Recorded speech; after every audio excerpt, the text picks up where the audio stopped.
Republican Senator Ron Johnson, chairman of the Homeland Security Committee. So, Senator, this proposal is being questioned by both sides of the aisle. Both sides have objections to it, but Ms. Pelosi appears to think it's a partisan thing if you raise an objection. Let me start with this.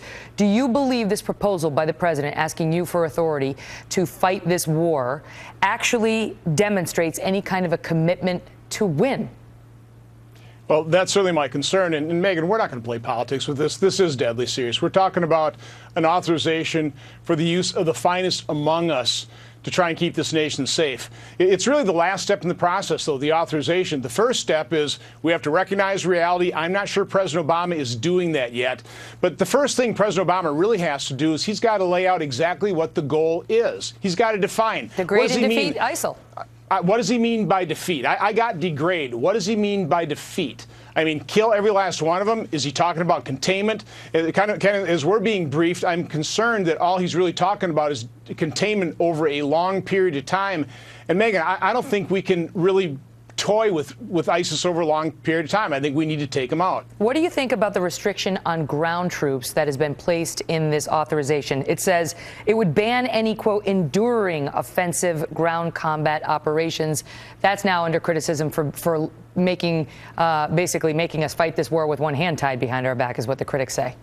Yeah, well, I think he did that so he could get some Democratic support. And listen, I'd like to have a strong bipartisan support for a well-laid-out strategy to achieve the goal that, again, President Obama first has to lay out. So, again, this is a process. You have to hold hearings, find out exactly what President Obama means by defeat. Then he's got to lay out a strategy to accomplish that goal. Then we'll talk about what kind of authorization he needs to implement that strategy. What about the fact that this thing is time limited? It's got a sunset provision that says this is just an authorization for me to do what I need to do for the next 3 years. That's under criticism, saying this is just going to make Congress fight this out every 3 years.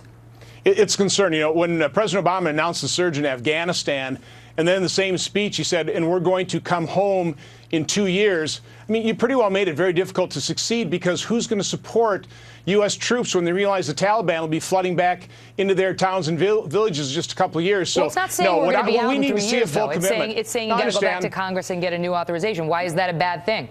It is not the full commitment. If we're going to authorize the finest among us to defend this nation, we need to make sure that the president is 100% committed to the achievement of whatever that goal is that he defines. Senator Johnson, good to see you, sir. Have a good night.